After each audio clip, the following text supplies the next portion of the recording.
All right, so Bismillah ar-Rahman ar-Rahim and Assalamu alaikum wa rahmatullahi wa barakatuh, everyone.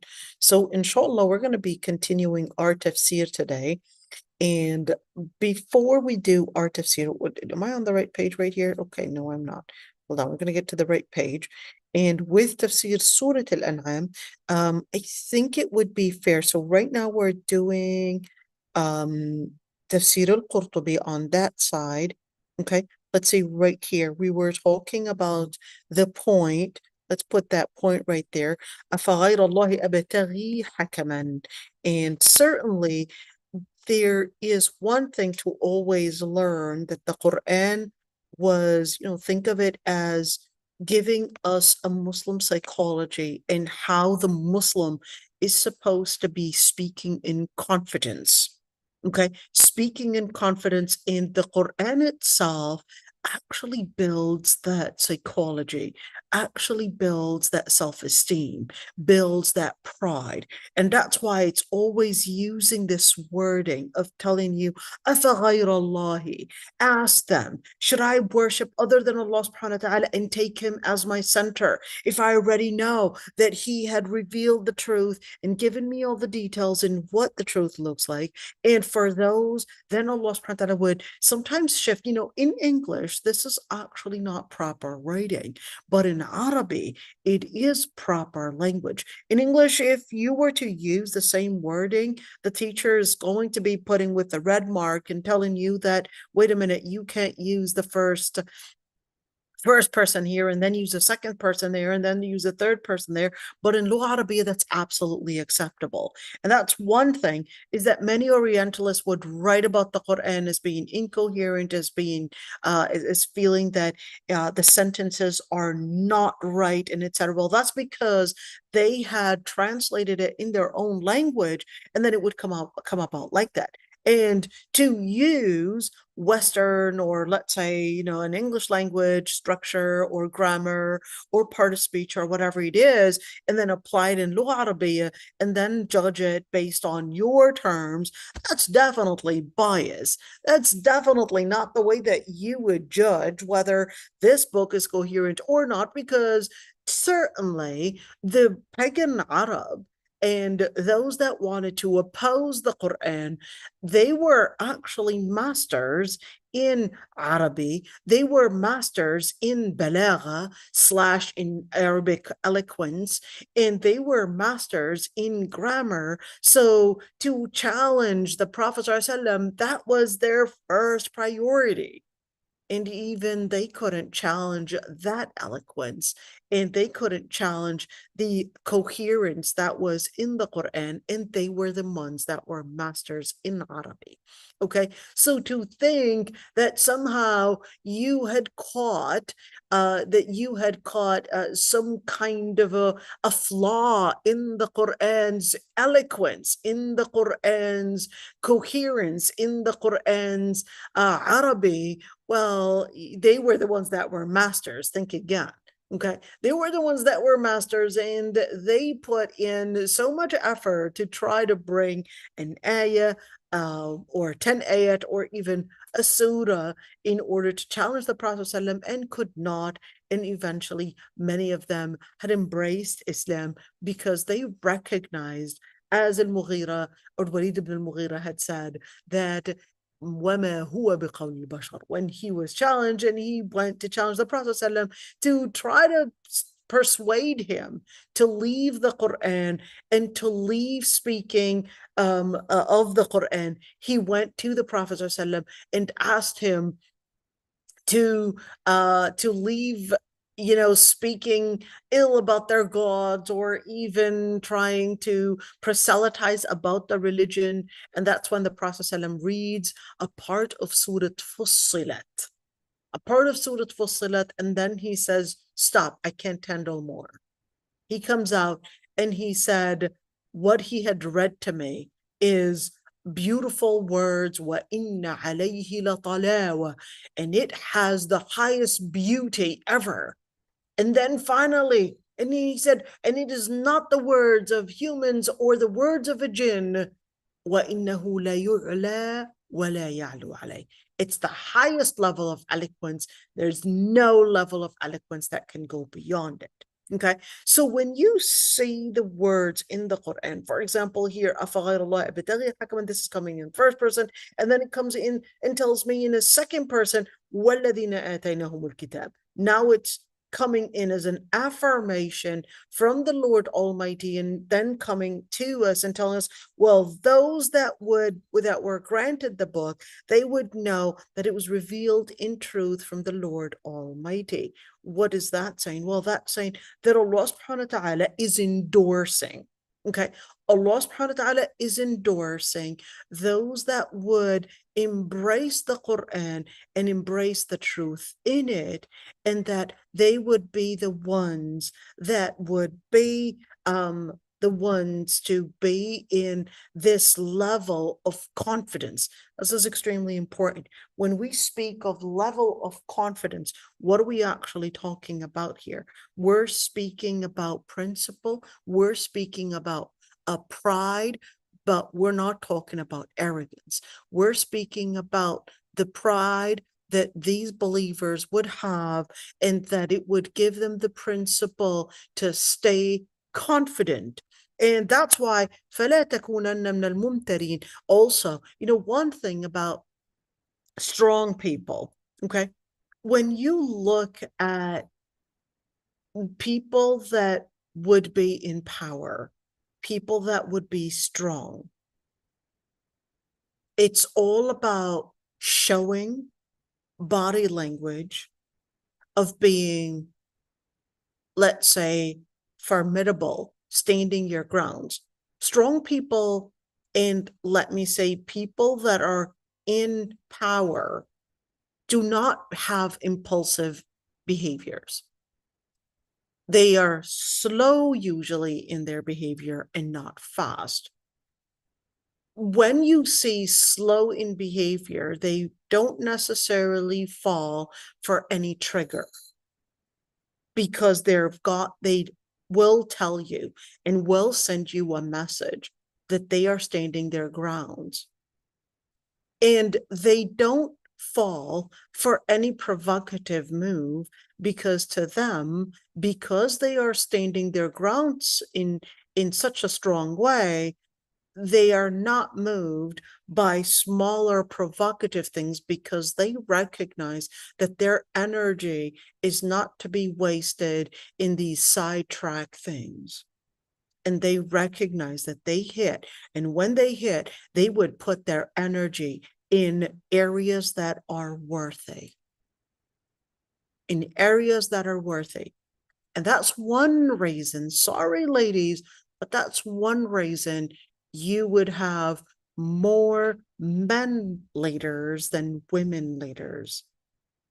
Women, we easily get provoked with different things that are happening around us, and we tend to lash out. And mothers, that's one main reason why many times your children don't take you seriously as much as they take dad, because they recognize when dad says just a simple word, probably calling that person's name, dad is not going to repeat it a second time. It just takes once. But mom's affection, she'll repeat the word once, 2 times, 3 times, and it isn't until she starts yelling that I would know that, now she got serious. But why? Because mothers, when you tell other people by that you are willing to repeat again and again and again, that would actually mean that they know that they can pressure and that they can play on your lack of that seriousness, and that they can play and they can stretch your patience to a higher and higher level, and they could still be safe. And they could still play the game, because you're not yet taken seriously. And that's why boys would take, boys or girls, they would take dad seriously a lot more than mom. One, mom repeats too much. Two, mom gives too many orders. And with the too many orders, then that one order that she might give versus dad, he doesn't give too many orders, but he will give precise ones. Precise ones. And he will come back and say, did you finish it? And if you didn't finish it, you're in trouble. And one thing I would say, ladies, we need our dads and we need our husbands and we need that male figure to stay empowered. The second we take out dad's empowerment and the male figures, trust me, everything's going to go baloney. Everything's just going to go just out of that window. Dad's position, even if he may not be religious, trust me, that male figure, Allah subhanahu wa ta'ala did not have a male figure and call him qawwam. What is a qawwam? A qawwam can, one of the meanings of that word is a person that puts everything in structure. Believe it or not. Qawwam can mean a person that preserves, a person that's in authority, and a person that puts everything in structure. Even at home. Yes, that male figure puts everything in structure. So ladies, do not take your husband's qawama and strip them out of their qawama, because guess what? You'll be the one to pay the price. You'll be the one to pay the price of chaos if things are not put on in structure. Yeah, sometimes you may think that, oh, this is excessive force, or you may think this is, hey, you were just too, you were just too rigid, or you were just too tough, etc. You know what? Let him do it his way. Your way failed. Let him do it his way. Give him the space. Okay, if he goes way beyond, yes, please intervene, because we need to also make sure we've got a balance. We need to make sure we've got a balance between a male figure and a female figure to make things right. But guess what? Single parenting brings in a lot of hardship on the mother and a lot of hardship on the children. In children that grow up in single parenting, whether we're speaking about single parenting meaning realistic, or whether it's if the parent or the father is not present. Father not present meaning, yeah, are you just taking too much over that he just is not present at all? So getting dad involved is extremely important, because or husband, okay, that depends on where you are, but getting dad involved and getting the male figure involved is crucial to put things in order and structure. And studies actually say the students, so if we're talking about students here, that lived in a home where dad and mom were there, even if dad may not have been doing the best job, but the chances of having children be successful in school and actually be successful in their life is more likely to happen than in children that would live in a single parent home. Just keep that one in mind. Okay. Well, that doesn't mean that, hey, if you are in a single parent home, that's it, you're doomed. No. We have many successful people that lived in single parent homes. It, that's not necessarily something that is going to say this is the final determination. But this is just saying, if we're looking at statistics, this is what statistics are reading. But if you are in a single parent home, expect that more effort is needed compared to someone else. Okay. Now, well, how did I get there? والذين آتيناهم الكتاب يعلمون أنه منزل من ربك بالحق. And no, the ones that would have the book, the ones that would receive the book, they would know that it's sent and basically delivered from the Lord Almighty in truth. فَلَا تَكُونَنَّ مِنَ الْمُمْتَرِينَ فَلَا تَكُونَنَّ مِنَ الْمُمْتَرِينَ. Stand your ground and don't fight every single battle out there. You have to recognize which one is worth and worthy of fighting, which conversation, which dialogue, which argument is worthy, and therefore standing your grounds. As a Muslim, the Quran is teaching you how to become a leader. فَلَا تَكُونَنَّ مِنَ الْمُمْتَرِينَ. And you would have to know that part of being a leader is that you would live the confidence. And that's why this ayah is saying, وَتَمَّتْ كَلِمَةُ رَبِّكَ صِدْقًا وَعَدْلًا. Know your principle, know your place of confidence, and stand your grounds. And know, and this is an informative clause, your Lord, the words of your Lord Almighty were revealed in sidq, in complete truth and in complete justice. Now, once you know your ground, now once you know your references, once you know what to stand firm on, لا مبدل لكلماته. Certainly, لا مبدل لكلماته is actually talking about the words themselves, that there's no change and alteration in them.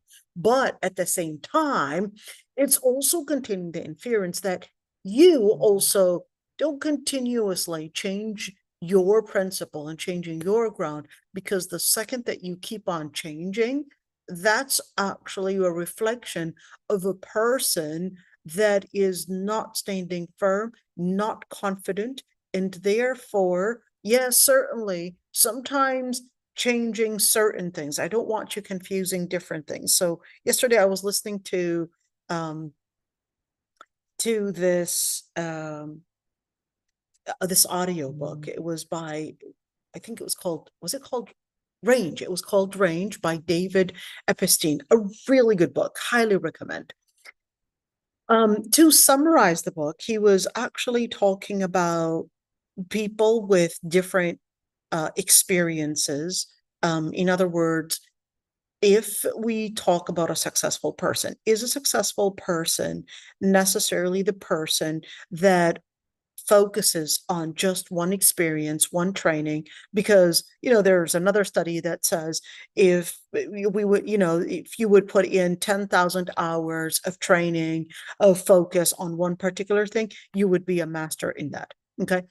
But he was challenging that, and he was saying that no, if we were to look at people that were really successful, they would go and, let's say, physics, and then study maybe a different field in art, or study a different field, probably music, or probably study a different field in probably learning languages, etc. Then these multiple experiences, they would channel in widening a number of different ranges, a number of different horizons, a number of different experiences, and that they would start developing in that person a new skill that other people that were focused on one field, that they would not have the skill, the mindset, the brainstorming, the experience to recognize other spaces. I would give examples on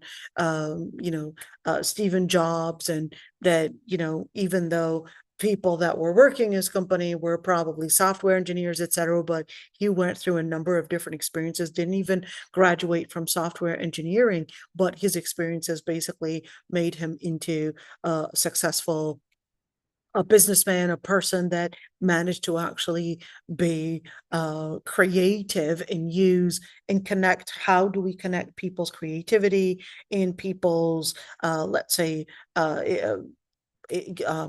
expertise in physics or expertise in engineering or whatever it is, and put these together, and that would create a successful plan, and certainly a different skill that has a range. And that's why he called that book Range. It has a new range, a new horizon, and channels into new skills. And subhanAllah, I mean, when you look at لا مبدل لكلماته, this is not at all telling you that you should not be at all, not even in inference or in any shape or form, because this is talking about no change in the words of Allah subhanahu wa ta'ala, no alteration in the words of Allah subhanahu wa ta'ala. Allah subhanahu wa ta'ala's words, Allah subhanahu wa ta'ala's words in the sidq, whether in the information that it was giving, whether it was on Yawm al-Qiyamah, whether it was about Allah subhanahu wa ta'ala, about the prophets, all those informative clauses or all that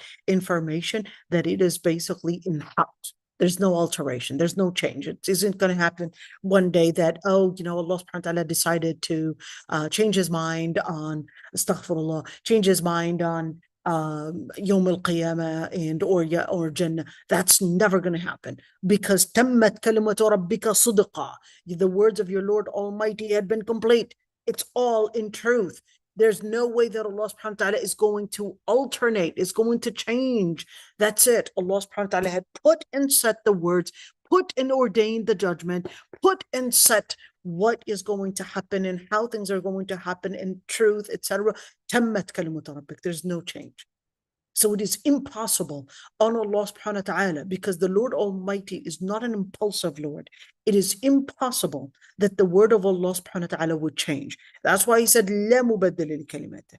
Now, لا مبدل لكلماته would also contain that you would recognize that the words of Allah subhanahu wa ta'ala are true, and that it is sidq, that it is justice, and therefore you would stand firm, recognizing that there's no change. You would stand your ground and recognize that there's no alteration. وهو السميع العليم. He basically is as-sami', he's the all-hearing and all-knowing. وَإِن تُطِعْ أَكْثَرَ مَنْ فِي الْأَرْضِ يُضِلُّكَ عَنْ سَبِيلِ اللَّهِ. Yes, you're going to have that opposition. You're going to have a lot of people stating against you. A lot of people sometimes can shake the confidence of people when they see a large number of people opposing their views. It can shake many, but not a person that is connected in the words of Allah subhanahu wa ta'ala and recognizes that it has and carries within it a sidq and al-adl. That doesn't shake that person, because they recognize that even if the whole world opposed me, even if all these different people were standing in opposition and speaking in a narrative, that this zukhruf al-qawl would not shake me. That narrative would not get me off my ground, because I recognize that the words of the Lord Almighty are sidqa wa adla. Therefore, they are the ones that are basically following the inspiration from al-jinn and the shayateen, and they're thinking that they're on the right grounds, when in the truth of the matter is that they're really just arrogant, and they're just creating all these different iftira. And what are they doing? They just got so accustomed to it. They just got so normalized with it. And they eventually just thought that their sin is the right thing to do. So what were they following? They were just following al-dhann, speculation. And then they thought that all these ideas, they were pieces and fragments of ideas, and then they thought, well, yeah, David Hume says this, and John Locke says this, or probably Kant, or whatever it is, or whatever philosophers study, whatever it is, and they'll come in and think that, hey, there's evidence, the studies are saying this, and etc. And then without them realizing, it's like, all of that was actually speculation. It was a wrong interpretation and a misreading to the data that they were seeing, and they thought that they were seeing. It was dhann. And eventually, yakhrusun. If it's against Allah subhanahu wa ta'ala, if it's against Islam, then be certain that it's against truth. Then be certain that it needs further studying. If it's against Islam, should not shake you whatsoever, and know that that study, so-called study, is needing further studying, because that study, if it's going against Islam and disproving Islam in any way, know that Allah subhanahu wa ta'ala had told you, tammat kalimatu rabbika sidqa wa adla. If it opposes Islam, you know that there's something wrong with your study. Doubt the study, and don't doubt Allah subhanahu wa ta'ala. Doubt the so-called study, but don't doubt Allah. Doubt their interpretation, but never doubt Allah subhanahu wa ta'ala, because they would be yakhrusun, they would be doing dhann, but Allah subhanahu wa ta'ala only speaks of haqq. What's the opposite of dhann? Dhann means doubt. Dhann means speculation. The opposite of that is haqq, is truth. Speculation, comes in with lots of skepticism, lots of doubt. It's a theory. They're not really sure if it's basically coming out with truth. Yeah, some of it is basically, we're told, empirical. Some of it comes with experience. Some of it is probably coming in with some studies. But then if it opposes what the inference and what Islam basically teaches, doubt the study and don't doubt Allah subhanahu wa ta'ala. Inna rabbaka huwa a'lam ma yudillu an sabila. Your Lord Almighty knows who is going astray off his path. وَهُوَ أَعْلَمُ بِالْمُهْتَدِينَ. And he knows, who al-muhtadeen are. Now you say al-hadeen. What's the difference between al-hadeen, if you were to say it, and al-muhtadeen? Al-muhtadeen are the ones that are living in guidance. Al-hadeen are the ones that are giving guidance. Okay? The ones that are giving guidance. But this is talking about who the ones that are living in guidance are. But then we're going to go into a new set and actually say one thing. Okay? فَكُلُوا مِمَّا ذُكِرَ اسْمُ اللَّهِ عَلَيْهِ إِن كُنتُم بِآيَاتِهِ مُؤْمِنِينَ. I'm going to make this one bigger. Okay? Let's see. So eat from what had the name of Allah subhanahu wa ta'ala mentioned on it, if you were true believers in his verses.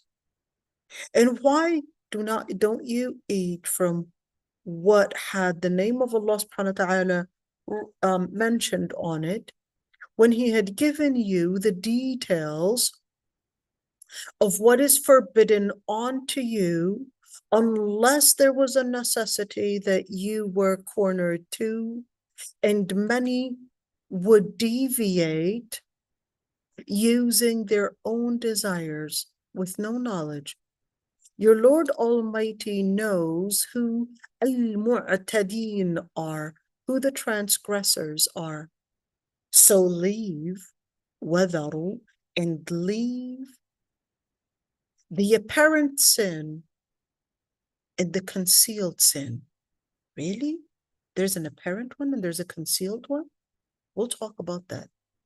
Those that would engage or gain sin. You gain sin. How do you gain sin? Really? That gain al-ithm, gain sin, they will be accountable for what they had committed. So do not eat what did not have Allah subhanahu wa ta'ala's name mentioned on it, and it would be a transgression. For the shayateen, or the devils, would inspire their followers to debate you. And if you were to obey them, you are amongst the polytheists. Are the people that are dead? No. Are the people that, or the people that were dead, and then we brought them to life, and we had given them light to walk on, similar to the people that would walk in darkness and they would not leave it. For that is how the disbelievers are seeing beautifully what they would be doing. And this is how we had made in every city leaders of criminals to plot in it, and they would only plot against themselves without them feeling it. And when they would receive a miracle, they would say, if only we were given the same thing, and what we were given the same as what the prophets were given, in other words, we were prophets ourselves, for the Lord Almighty knows where he would put and send his message, that is. For the ones that had committed crime, they will be harvesting a crime of humiliation with Allah subhanahu wa ta'ala, or from Allah, in a torment that is painful for all that they were plotting for. And فَمَن يُرِدِ اللَّهُ أَن يَهْدِيَهُ, and whoever the Lord Almighty wills to guide him, he would open up their chest to Islam. And whoever the Lord Almighty wills to misguide them, he would make their chest narrow, closed, as if they were going up in the skies. That is how the Lord Almighty would make the contaminants upon those that would not believe. And this is the path of the straight path. And we had given you the details of the verses for people that would remember. They would have the house and the residence of peace near their Lord Almighty, and he is their authority for what they were doing. Okay, up until here. Okay, we're going to do up until here. At least first, you know me, we would do first understand how is this ayah related to, it was talking about food. Let's kind of zoom out a little bit. It's talking about food, and then it started talking about the itham, sin, and the outlitter sin, and the inner sin, and what does that even mean? And then we're talking about shayateen. A couple things to say here. Number one, remember it was speaking of a resource. What is the resource? What is the foundation? What is the center that you base your epistemology on? In other words, for you to define something as right and wrong, what is the tool that you're using to determine that that is your tool to define something right and wrong? If you're using your own speculation, then the chances are you're either going to use speculation, either having a majority saying one thing. In other words, your own mind and how you interpret data is actually influenced and has a major influence. There's a major influence by one, the community that you live in, the gender, the society, the culture, the politics, whatever it is, all these different things, they play a major, they are a major factor in how you would develop a certain idea or a certain interpretation. So therefore, you would think of it as unbiased, but the truth of the matter, it carries within it a lot of biases, and therefore it's not an objective rule. It's not an objective interpretation. You would live within that, but then Allah subhanahu wa ta'ala is giving us an example. That's that key right there. Why is this talking about eating from what had the name of Allah subhanahu wa ta'ala mentioned on it, etc.? And then Allah subhanahu wa ta'ala would give us an example, and he says, well, eat whatever was mentioned the name of Allah subhanahu wa ta'ala on. What is the story? What are we talking about? Are we talking about, a piece of pizza? No, this isn't talking about any random thing. This is talking about that the Arab, they used to have a certain ritual when it comes to slaughtered animals. They used to think that if an animal dies, basically, let's call it natural death, that was okay to eat, and that it was it was permissible to eat. And then they used this argument. They used this argument against the Muslims when they said if something was basically died and killed basically in a natural death, whether it's falling off a high cliff or whether another animal basically attacked it, or whether it died suddenly, something happened that, hey, this is God killing this animal, and they considered that it was permissible to eat, and they thought that they had a better logic, and they said, well, that's so ironic that you would eat what you slaughtered, but if God slaughters something, if God kills something, you would say that it would be impermissible.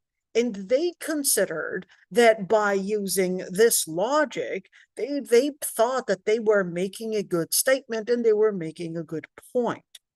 They considered that, look, you are saying that you are somehow higher, more honorable, and you would consider that if you slaughter an animal, that somehow it is better than an animal being slaughtered or at least killed in a natural death. And they considered that they've got an argument to stand against the Muslims and actually prove that they were disrespecting Allah and that they were not honoring Allah subhanahu wa ta'ala in that way. You know, it's kind of the same way when people would come in with an argument and tell you, do you think it's honoring women when you would put hijab on her? And they would think that, yeah, I've got a point right there. They would come in and think that they have a point, that by ordering women to wear hijab or cover up, that was somehow condescending women and that somehow this was disrespectful, and they would think they would have a logic. But the truth of the matter is that Allah subhanahu wa ta'ala was letting us know is that what you would consider is that Allah subhanahu wa ta'ala is the one, since tammat kalimatu rabbika sidqan wa adla, since his word, you would recognize that it is the foundation of truth, it is the foundation of justice, then you would use that as your reference, and all the narrative that they might actually put at your face is actually a confused narrative. It's a narrative that shaitan will give them. That's the whole idea of why this is actually talking about the slaughtered animals and all of that. And then Allah subhanahu wa ta'ala says, well, here's the narrative. Here's the law is that eat what had the name of Allah subhanahu wa ta'ala mentioned on it. From what foods? This is talking about from slaughtered animals. If you believed in Allah subhanahu wa ta'ala. In other words, what is the premise here? The premise is that Allah subhanahu wa ta'ala is the one that has the foundation of what the parameters of morality is, what the parameters of justice is, what the parameters of right and wrong are. So therefore, we would not depend on speculation or even confused logic and then using it as a way to somehow debate Allah subhanahu wa ta'ala.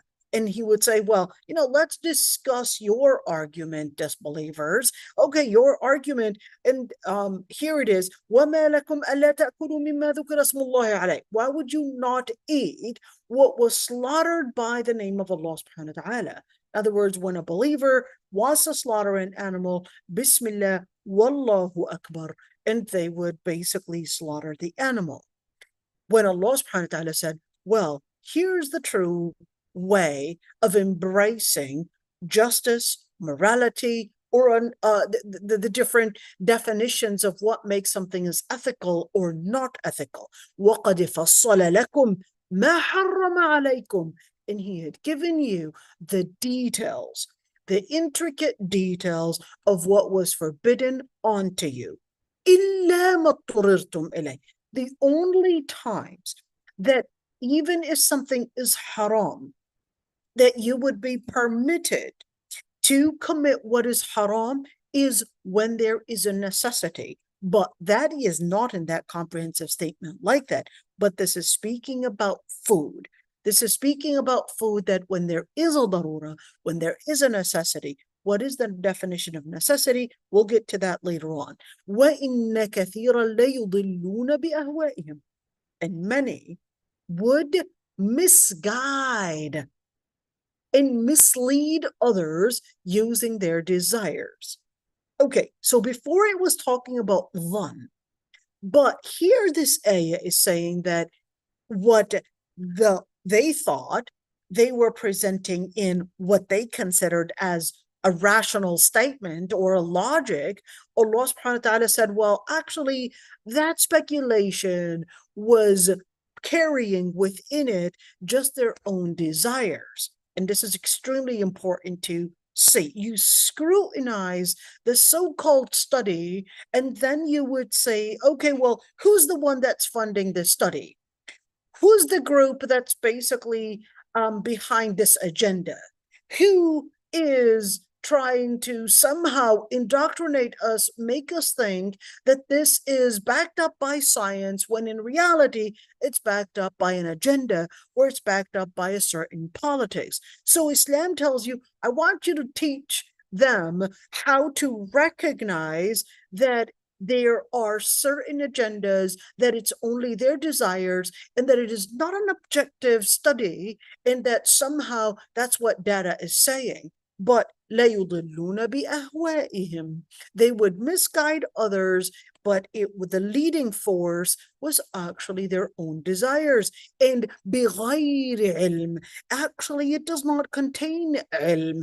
It's misleading. It is misreading knowledge. It's misreading the data. And therefore, the interpretation came out full of flaws and came out basically erroneous, because inna rabbaka huwa a'lam bil mu'tadin, for your Lord Almighty knows who the transgressors are. So what should we recommend then in that situation? Well, we would recommend and present Islam and say, here's what Islam says. Here's what the presentation is. Here's what ethics are. Here's the Islam wants a Muslim to stand the ground and actually be firm in their presentation and be determined and be confident in what Allah subhanahu wa ta'ala had said, had mentioned and had taught. وَذَرُوا ظَاهِرَ الْإِثْمِ وَبَاطِنَهُ. But it's not enough to present it. You have to live on a certain principle as well. Don't live in discrepancy. And this is one thing about people in leadership. To be a person in leadership, which every Muslim, yes, we vary in our abilities, in our, let's say, in potentials, and how we can be in place of leadership or a place of power, etc. But then Allah subhanahu wa ta'ala is wanting you to live in this place of leadership where you're not contradicting yourself. And that's why Allah subhanahu wa ta'ala in other ayat was telling us that it's a shame to say أَتَقُولُونَ مَا لَا تَفْعَلُونَ. In Surah Al-Saf, لِمَا تَقُولُونَ مَا لَا تَفْعَلُونَ. Why do you say and why do you speak of things that you would not actually practice it? And Allah subhanahu wa ta'ala, of course, that doesn't mean that if I don't do Qiyam al-Layl, I shouldn't be giving lectures on Qiyam al-Layl. Or if I don't practice hijab, that I shouldn't be telling women to wear hijab. Or if I don't probably, practice a certain good thing, okay, that I shouldn't be the one to lecture or speak about it. No. Continue doing the right thing. Don't stop. Tell people to do the right thing. Don't stop at that. But Islam wants you to stop contradicting yourself. Islam wants that you would apply what you are speaking of in order to be a person of commitment. It's not enough that you would speak in words of truth, but you would live it as well. So Allah subhanahu wa ta'ala is not only inspiring how to put your ground on truth, but Islam is also wanting you to live it. So he said, وَذَرُوا. What is الذَّر? الذَّر means to avoid. So avoid ظاهر الإثم. الإثم is different than sin. But, well, actually, it does mean sin, but let me elaborate further. When you talk about junah, it's different than talking about ma'siyah. It's the same thing. Yes, it's going past the limits of Allah subhanahu wa ta'ala. It's the same thing. But in Arabic, there's no such thing as mutaradif, really. In Arabic, there's no such thing as one thing meaning more than one thing. In Lugha Arabiya, every single word, every word has a difference, and that it's different than another word. So we don't have complete synonyms. We don't have complete synonyms. We definitely antonyms, but not complete synonyms. But certainly, I mean, we can put it within the same category. We could say junah, ithm, ma'asiyah, khata. Yes, they're within the category of mistake. But each one actually carries a different angle of vision. So when you say them, it basically carries an implication of dhanab, just like a dhanab, that you drag it along with you. There are certain sins, you're gonna drag them with you all along. For example, maybe stealing. Okay, that stealing and that mindset of stealing and trying to somehow transgress the limit in other people's property.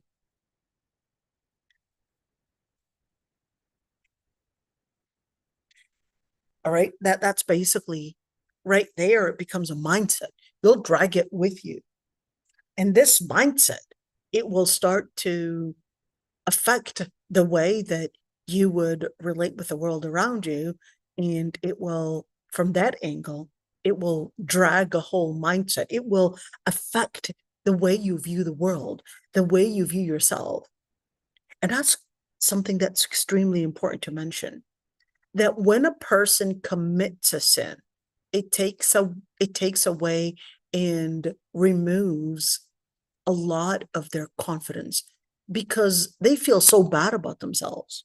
You know, you could be giving a lecture, but if you know that your house, for example, is all a mess, you go to probably visit people and you're there. Yeah, you're probably looking all confident, all dressed up. And of course, we dress up in front of people because it kind of creates a social authority, gives us some social acceptance, gives us some power, and it's certainly, and kind of gives us some honor, and we feel good about it. But if your home is all messed up, that's when your confidence will actually show that you are not entirely comfortable. In other words, to be a person of happiness, of confidence, the more you live the words that you preach, happier you would be. So Allah subhanahu wa ta'ala is not just talking about happier, but he's also talking about living your grounds as well as teaching and preaching the words of Allah subhanahu wa ta'ala. So he said, ذَرُوا ظَاهِرَ الْإِثْمِ وَبَاطِنَهُ. Avoid the apparent sin, al-ithm, any transgression that basically affects your heart. Ithm is any transgression against Allah subhanahu wa ta'ala. Junah is a sin, but it gives you an imbalance. Just like a janah. Al-janah are basically the wings of a bird. Okay? But al-junah is a transgression that gives you that imbalance. And every sin is going to give you an imbalance. There's no doubt. But this is letting you look at the sin and the implication of sin. And this is extremely important, because in In the science of Sufism, very beautiful things are basically taught in there to see and recognize the healing and how we would heal every single sin differently depending on the implication and depending on the motive behind the sin. So if a person is, let's say, speaking ill in an ill way, in a wrong way with their parents, we'll look at the motive. Is this person basically feeling lack of confidence, and therefore we need to basically teach them how to honor their parents and that they're not being attacked. So if this child is speaking in a way probably maybe not respecting their parents, why are they speaking this way? Because they're probably feeling attacked. Or are they speaking this way because they disrespect their parents and they want to attack their parents? What is the motive behind that? Why are they behaving this way? If somebody is probably hanging out with the friends, and these friends drinking, doing the wrong things, etc., why is he hanging out with them? Is he in search of entertainment? Was there a deprivation at one point and he's searching entertainment? Or is he in search of power? Or is he in search of maybe to look for a way to just feed his dopamine? What is he really in search of? And that's where the sheikh would come in and say, let's look at the motive. Let's see how we can correct this. So sometimes he would use deprivation. By the way, yes, the shuyukh in Sufi shuyukh, they will use different methods. Very intelligent, to be honest. Dealing with human psychology is not easy, by the way. We would think of it as, it's so easy, it's not an issue of just theory. So they would use different systems and they would use different methods.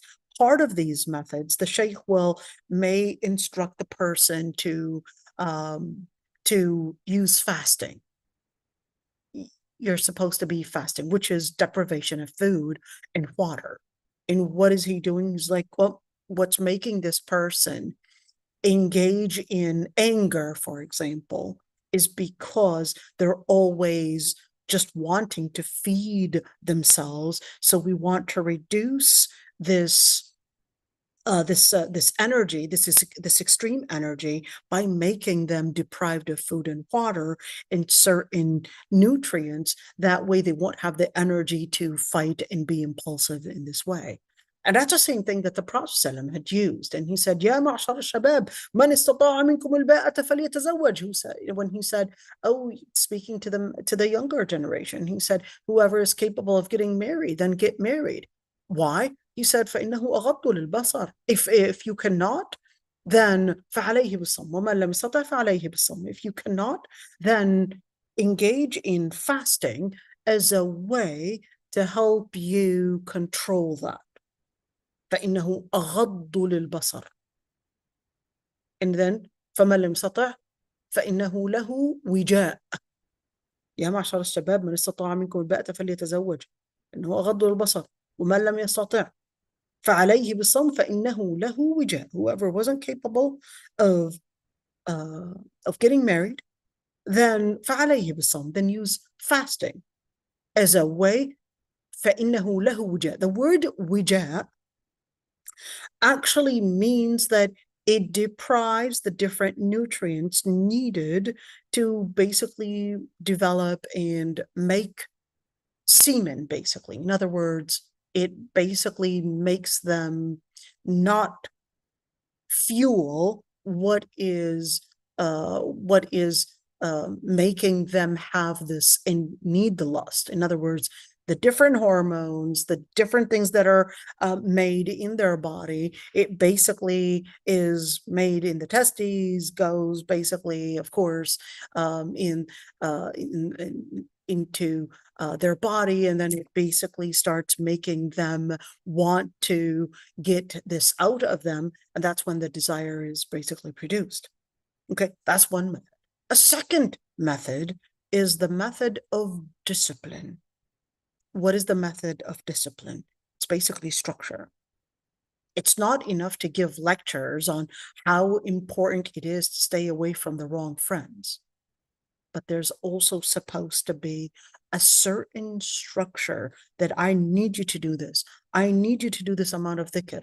I need you to clean your room. I need you to wash the dishes. I need you to change your clothes. I need you to dress in clean clothes. I need you. You could see that Islam also considers that discipline is not just an issue of philosophy, but it's an issue of walking the walk. And that's why we move on and say walking in that footstep. And he said, ذَرُوا ظَاهِرَ الْإِثْمِ وَبَاطِنَهُ. I want you to leave the apparent sin. ظَاهِرَ الْإِثْمِ, what would be apparent, what we would know of sin. We're going to get in details with that, with what is apparent sin, because some scholars actually said they're basically the sins that you would commit with your extremities, or is it the sin that you would basically commit, outwardly, or باطنة.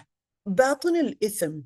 الإثم الباطن, it would involve the different sins that you would commit in your heart. Maybe envy, maybe hate, maybe su'u dhann, maybe wrong speculation and doubt about somebody. That's batin.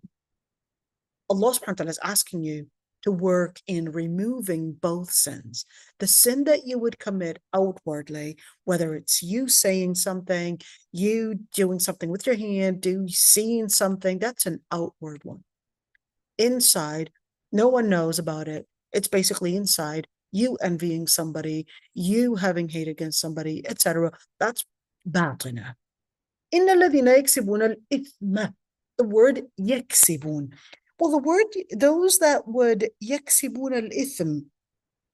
What is yaksib? I mean, yaksib actually means to gain something. Okay, that's why we would say il-kasb, it's to gain something. So what is that? How is that gaining? So in English, to gain something basically has the connotation that you are getting something worth it. But in Arabic, it really means the same thing. You're getting something worthy, but Allah subhanahu wa ta'ala used it in this context to tell us that ithm, or transgression, or sin, that there is something that it adds on to you. It becomes a burden. It becomes something that you would carry.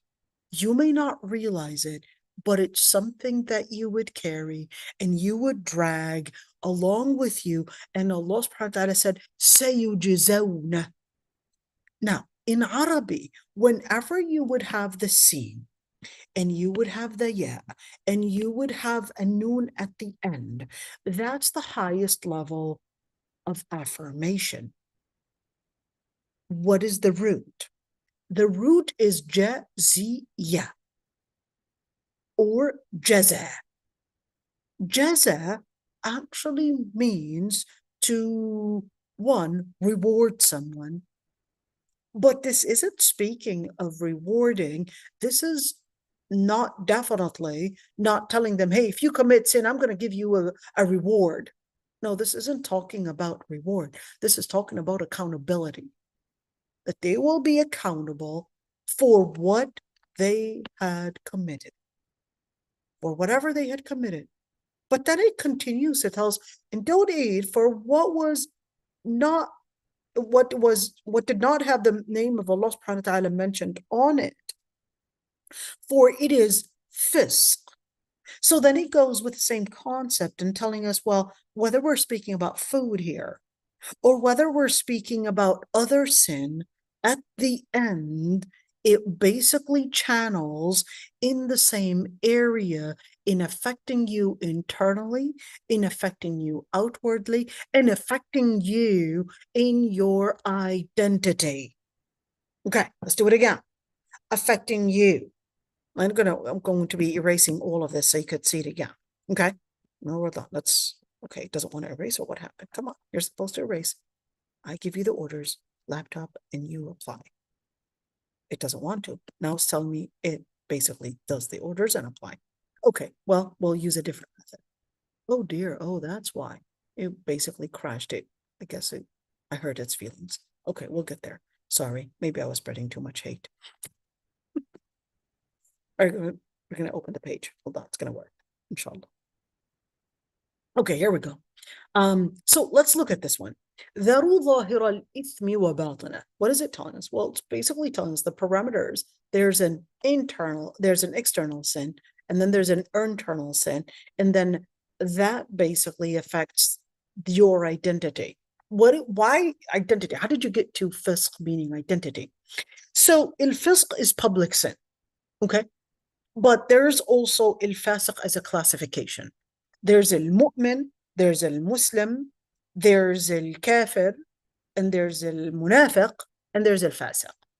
Okay, what's the difference? Okay, so if you look at the parameter, okay, the one in the middle is a Muslim. Okay, well, maybe we could write that down, right? Let's write that down. Okay, here we go. We're going to write that down. So we got Muslim, okay, and that's basically in the middle. Who's a Muslim? Well, basically a person that believes La ilaha illallah Muhammadun Rasulullah, and certainly believes in arkan al-iman and arkan al-islam. Okay, the pillars of iman, the pillars of faith, and pillars of Islam. Okay, now a higher level than Muslim is going to be mu'min. A higher level than mu'min is going to be, okay, here we go, it's going to be muhsin. Okay, now a person that is less than a Muslim, okay, how do we do this? Now, hold on. Maybe I could, okay, here we go, we did it. Okay, less is the opposite of a Muslim is a kafir. Okay, kafir, a disbeliever. A Muslim, a disbeliever, and then what do we got? Basically, in between those two is basically someone else. Okay, what if it's a Muslim that's not living Islam? Well, that's either going to be fasiq or a munafiq. What's the difference between fasiq and a munafiq? A fasiq is a Muslim. They believe in Islam, but they're not practicing it. That's a fasiq. They're not practicing the religion. They will outwardly practice sin. And they'll outwardly probably say that they drink, they, just do haram things. That's basically fasiq. Il-munafiq is basically a person, that's two kinds of munafiq. There's a munafiq that is, one, claims to be Muslim, but internally, they're actually not believing in Islam. That's a munafiq. The other type of munafiq is the munafiq in amal, in action. So what does that look like? A munafiq in amal, they're Muslim, they practice most of the things on Islam, but a lot of things, they really fail in really applying it into action. Believe it or not, Umar ibn al-Khattab doubted whether he was a munafiq or not, and he would follow Hudayfa ibn al-Yaman from one corner to another. Am I part of the munafiqeen or not? That's Umar ibn al-Khattab. Umar ibn al-Khattab wondering if he actually is within this category or not. Okay, so now that we see fasiq and munafiq and kafir, now we see the parameters. So وَإِنَّهُ لَفِسْقٌ is telling us that it's not just eating the animals that were not slaughtered for the sake of Allah subhanahu wa ta'ala, which is basically the dhabiha. But this is in order to tell us that, as an example, that any behavior that goes, whether ظاهر الإثم or باطنة, any behavior that goes outside of the parameters, outside of the principles, outside of what Allah subhanahu wa ta'ala had regarded as the standard that you would abide by, that would not only be a sin that you would be held accountable for, but it would also redefine where you are on the list. And definitely, it will change your classification on Judgment Day. And perhaps you would be considered as within this classification and not perhaps this classification. So Allah subhanahu wa ta'ala is calling it وَإِنَّهُ لَفِسْقٌ and وَإِنَّ الشَّيَاطِينَ لَيُوحُونَ إِلَىٰ أَوْلِيَائِهِمْ لِيُجَادِلُوكُمْ. But الشياطين would give الوحي. Wait, shayateen, just like before? Yeah, just like before when we said that a shayateen, they would give that wahi in that previous ayah, يُوحِي بَعْضُهُمْ إِلَىٰ بَعْضٍ زُخْرُفَ الْقَوْلِ غُرُورًا, with the same idea that shayateen will give this inspiration to their followers. I want you to look at the word awliya. The root is waliya. Waliya can mean to be in authority, and waliya can mean to be in responsibility. Okay. And awliya are basically the followers. How do you get from being authority to a follower? So if the shaitan is their wali, then the people that are following shaitan are their awliya. They're their followers. Okay, so shayateen would inspire their followers to debate you. So what is the inference here? The inference is to tell us that you are probably trying to prove an argument here, and you are debating with this person, but this person is not necessarily taking your evidence as their place of consideration or their place of scrutiny. But the truth of the matter is that they are just taking shaitan as their leader, and shayateen would spew all these different arguments to stand against you. And certainly shayateen would also give them pride and arrogance. وَإِنْ أَطَعْتُمُوهُمْ إِنَّكُمْ لَمُشْرِكُونَ. And if you were to follow them, then you would be mushrikun. Then you would be a mushrik. You would be, wait a minute, I thought it was a fasiq. I thought you said that al-fasiq is going to be a Muslim that's committing sin. So now it's calling them mushrik? How do we understand that one? If you were to obey them, you would be mushrik. So how do I understand all of this? So that's what I want to take you into in the further studying. What is al-fisq? Al-fisq, and you know, beautifully, you could have it. Maybe I could actually give you right there. I'm going to put it for you in the chat and you could see it. Okay. But I'm going to be using the Arabi so you could get it, but you can get this translated. Okay. You can get this translated if you want to. Okay. But you know what? Let me hear. I'm going to make this. Okay. And let's see. Here we go. I'm going to make it translated so you could see it. See, you could see that it gets translated too. I know maybe the alignment is not at its best, but you can get it translated. But I'm not going to use the translation because I want you to see it right there. So what is al-fisq? Al-fisq actually means to go beyond the steps, to go beyond the parameters, to go beyond a standard. And that's why a person that is of sin is called fasiq, because they went beyond the standards of Allah subhanahu wa ta'ala. Therefore, they're basically committing that let's say, going outside of the parameters of Allah subhanahu wa ta'ala. But where does the word and what is the root of that word? So when you say الرطبة, فسقط, الرطبة, no, الرطبة. Okay, what is الرطبة? الرطبة is basically the date. If you were to say that it was فسقط, that was basically talking about that you took off the peel. And now when you take off the peel, that would basically make it rotten faster. That's al-fisq.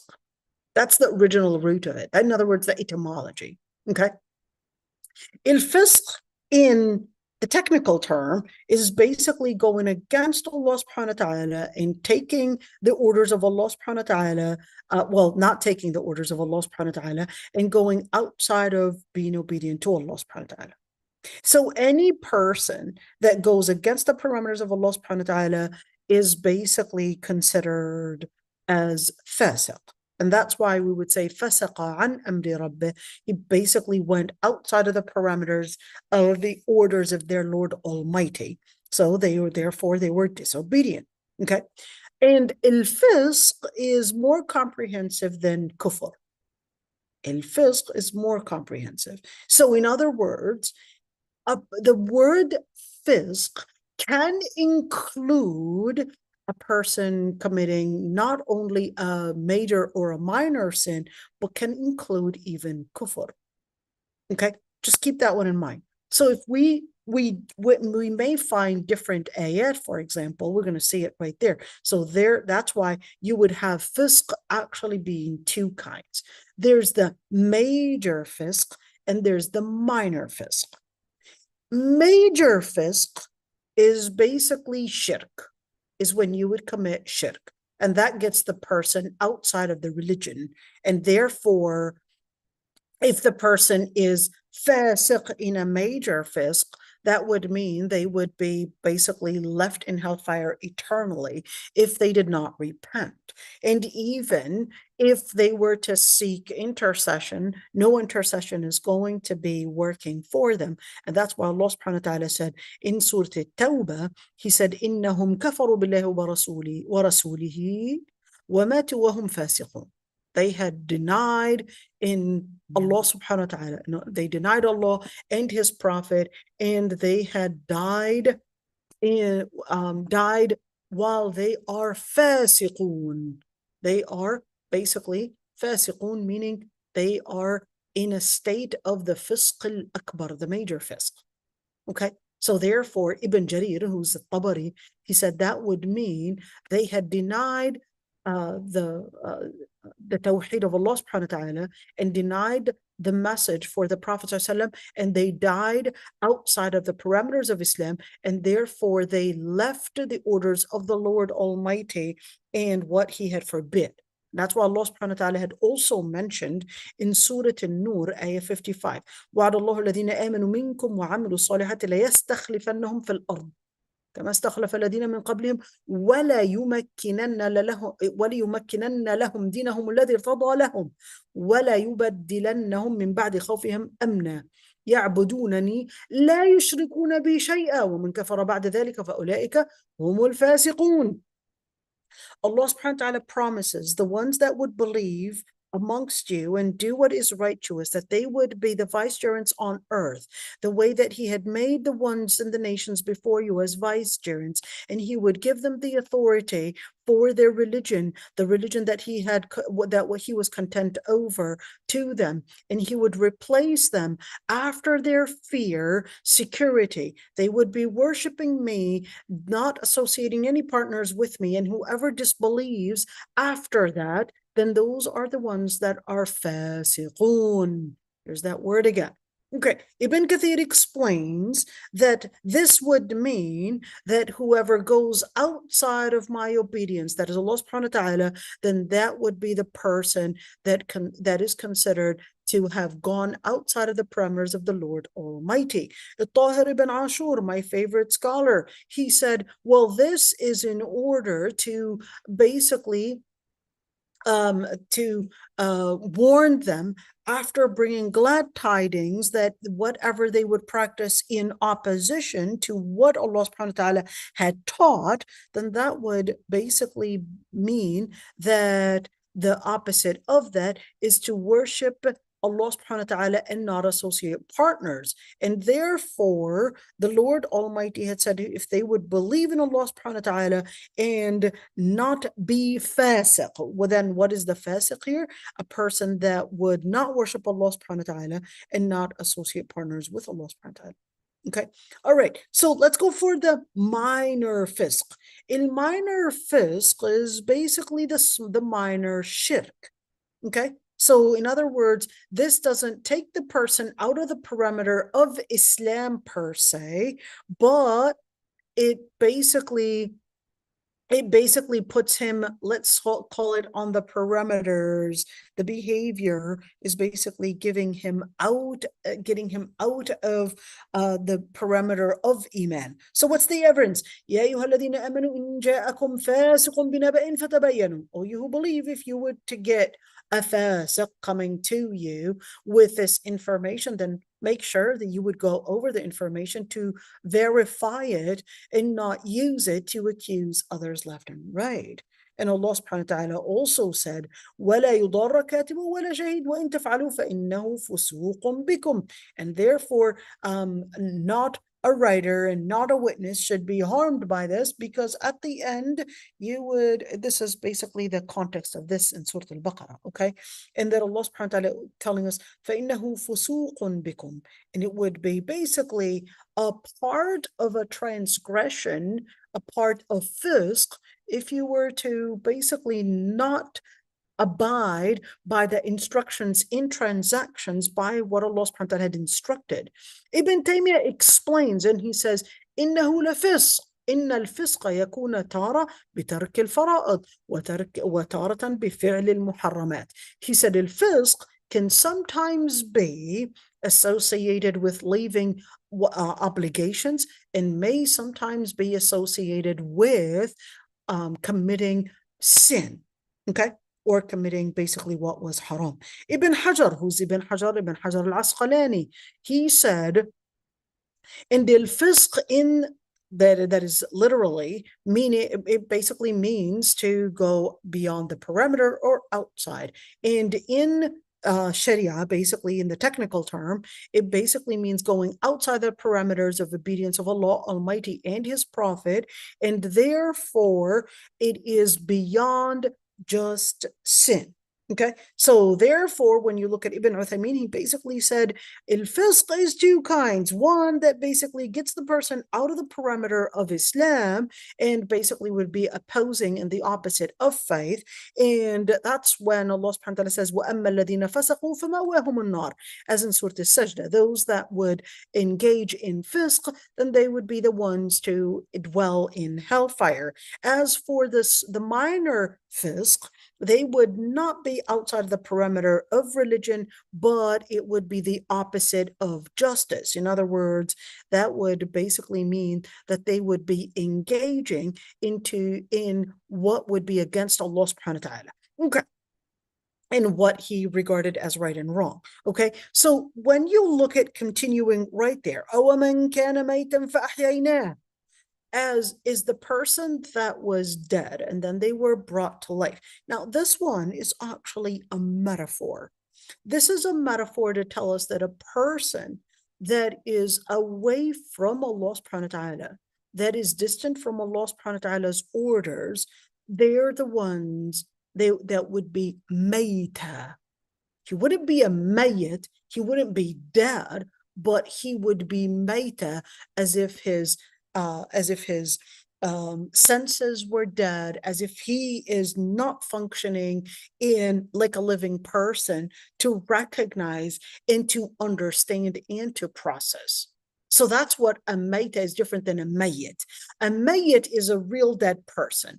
A mayt person is basically a person that is not literally dead, but they're, it's kind of, in English we would use the word numb. Okay, in English we would use the word numb, but even the word numb doesn't actually give the right meaning, because mayt is basically to tell us that this person, as if their senses are dead, their mind is not even processing. This person, like, you're talking to them and they're not even responding. They're not even responding. You just feel that, wait a minute, it's like a monologue here. They're not even responding. They're not even understanding what you're saying. You're talking to them and then as if it's a closed thing. So Allah subhanahu wa ta'ala says, is a person that was dead. At one point, they were like dead people. They didn't really process anything, but then they were brought to life.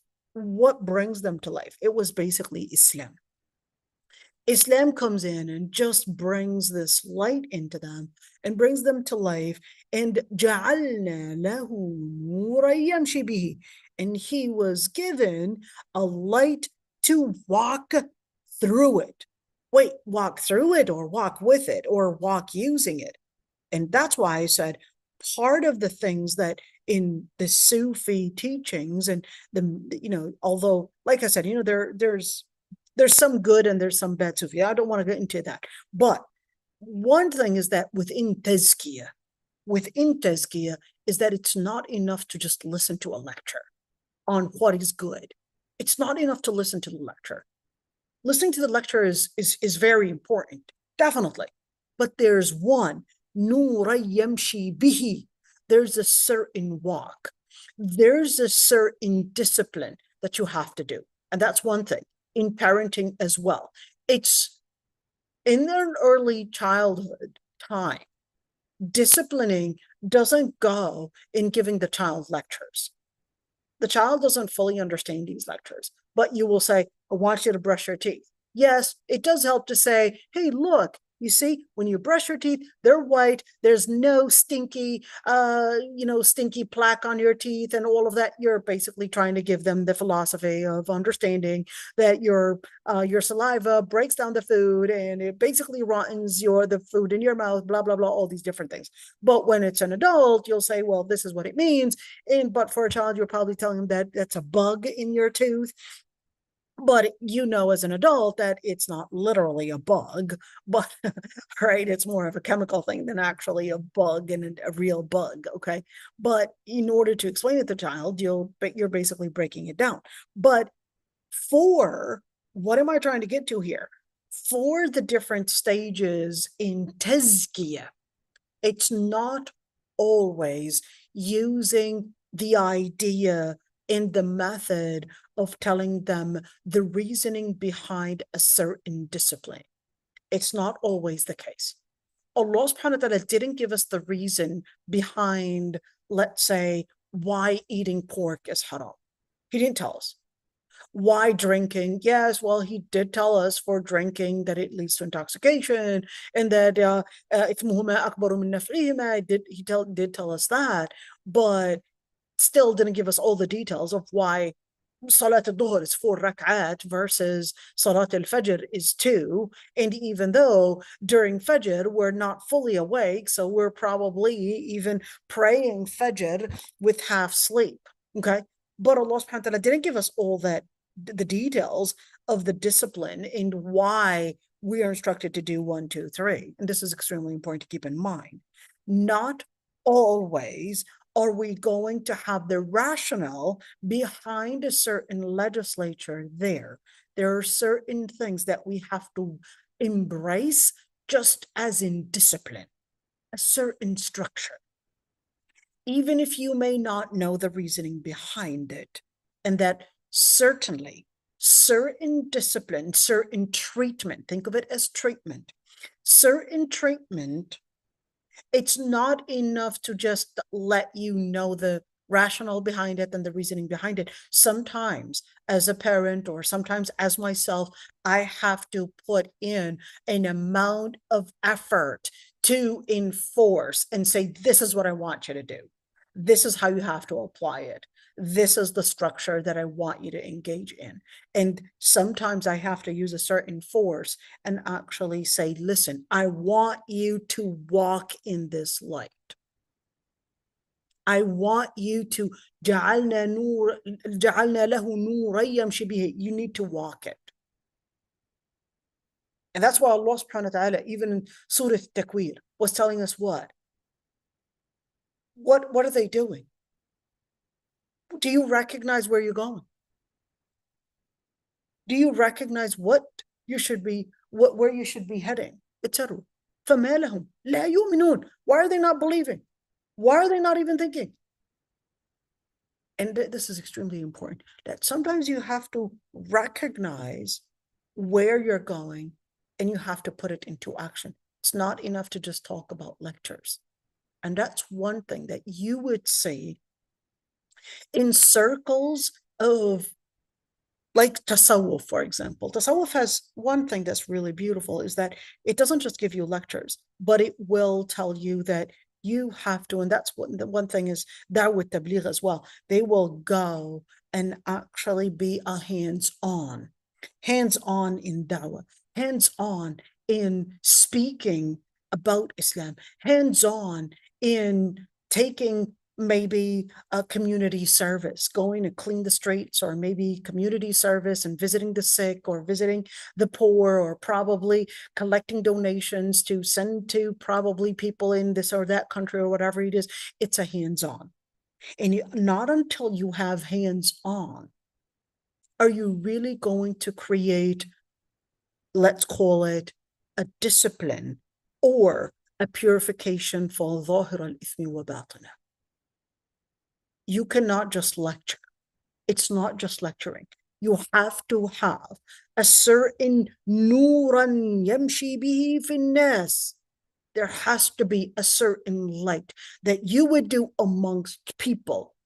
What is Nurayam? He didn't say just Nuran Yamshi Bihi. You're living on your own in, somewhere like Taoism, somewhere in a high mountain right there, and just walking on your own and just do, no. There's a certain thing that you need to be around people. Why around people? Because living around people, the Prophet ﷺ teaches us that living around people basically has a certain structure that would change within you. It gives you the techniques, it would give you certain skills, it would basically empower you with certain skills, and your contribution within the society when you are person delivering the light in the society is completely different when you are living on your own. The Prophet ﷺ said the person that is patient and living in patience and basically is patient on people's harm is better than a person that is basically just a germite and just basically living on their own. You need to be around people. نور يمشي به في الناس. You need to be around people, and that is what will make you of a person of contribution internally and externally. Why? Because جعلنا له نورا يمشي به في الناس.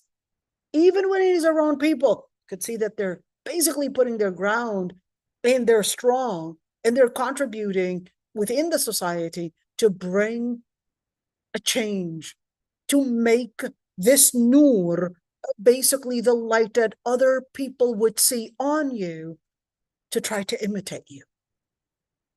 That's a great example, a great foundation, and basically to tell us that a person that is of light and bringing light to others is not equal, كَمَنْ مَثَلُهُ فِي الظُّلُمَاتِ, is not equal to the person that is in darkness.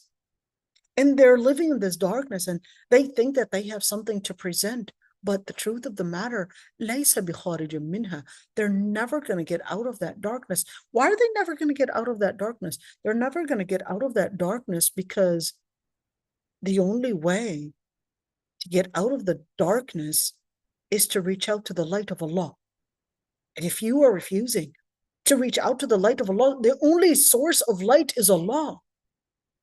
So if you never get this relationship with the only source, which is Allah, then that means لَيْسَ بِخَارِجٍ مِنْهَا, you're never going to get out of that darkness unless you find Allah subhanahu wa ta'ala. كَذَلِكَ زُيِّنَ الْكَافِرِينَ مَا كَانُوا يَعْمَلُونَ. That's how, when you look at كَذَلِكَ, that's how the disbelievers, it was basically made beautiful onto them. What? مَا كَانُوا يَعْمَلُونَ. Their actions actually led them, the behavior, the actions, the lifestyle that they would walk in, that affected their mind and their ability to basically process the faith that was delivered to them. كذلك جعلنا في كل قرية أكابر مجرميها. Every single city, there's these leaders these leaders that basically would act as the celebrity, the ones to lead their followers, and they would have certain agendas, certain plots, and then what they don't recognize is that this plot is actually against them, and they don't even see it, they won't even sense it, they won't even recognize it. And then if they were to get an ayah, they were to get a verse, they were to get a miracle, they would say, well, we're not going to believe in it until we would get the same thing. In other words, the same inspiration that these prophets had gotten. And Allah subhanahu wa ta'ala, well, He's the one that would choose who deserves and who receives this revelation. What these people, ajuramu, what they had committed, what they had transgressed, as a result of their arrogance, Allah subhanahu wa ta'ala will give them saghar, would give them humiliation. عند الله وعذاب شديد, in a strong torment for what they had been plotting. And for those that will, in other words, do I will? Or is it that Allah subhanahu wa ta'ala wills? Will you put in the will? That's why Allah subhanahu wa ta'ala says, وَالَّذِينَ اهْتَدَوْا زَادَهُمْ هُدًى. Those that would live in guidance, those are the ones that are going to increase in guidance. So when I try to make da'wah, should I be telling them about Tawheed first, or should I tell them to avoid sin first? If they're capable of understanding Tawheed and they're communicating, they're willing to listen, they're willing to discuss that, then go with it. But if not, and there could be just the sins that they are committed is completely blocking their mind from even understanding things. That's why when you look at Qawm Lut, Prophet Lut alayhi salam was insisting that they would leave this major sin because it was having a direct effect on their ability to process Tawheed. So Allah subhanahu wa ta'ala says, and whoever is guided, يَشْرَحْ صَدْرَهُ لِلْإِسْلَامِ. So in other words, whoever الَّذِينَ اهْتَدَوْا زَادَهُمْ هُدًى. You want an increase in huda, you would basically have to live a certain level of hidayah, a certain level of guidance, a certain level of, let's say, living within the parameters close to Allah subhanahu wa ta'ala at least. They will be the ones that would be guided to Islam. And whoever is basically walking the path of dalal, misguidance, their hearts. Now this one, inshallah, we'll talk about this one tomorrow, because there's a lot of details. Because if it's telling me يَجْعَلْ صَدَرَهُ ضَيِّقًا, why صدر and not qalb? And why ضَيِّقًا? Why narrow? And why as if they were going up the skies? We're going to talk about this tomorrow, inshallah. So may Allah subhanahu wa ta'ala make us amongst those that Allah subhanahu wa ta'ala had guided and given dar as-salam 'inda rabbihim. They would have, why dar as-salam and not Jannah? Why use the word dar as-salam? Are we like talking about, since these people are dayiqan harajan, they're going to get dar as-salam? At least if they were to follow the guidance. وَهُوَ وَلِيُّهُمْ. Why are we talking about al-wali here? Is this like comparing it to the wali or shayateen? Let's talk about this tomorrow, inshallah. And inshallah, we'll see you all tomorrow. If there are any questions, I'd be happy to answer them. Inshallah, we got Khasatullah, we got Naveed, we got Mas'ud, Latifa, Jarai, Humaira. Balqis didn't get her baby yet, so Amri, Amal, and Humaira. And Rabbi يحفظكم جميعا. Humaira, you want to say something, dear? You just Yes, unmuted. Sheikha. Go ahead. I wanted to ask if munafiq and amal and a fasiq is the same. Okay, so in amal, yes, you will see the munafiq, the fasiq, they will be doing, within the same parameters.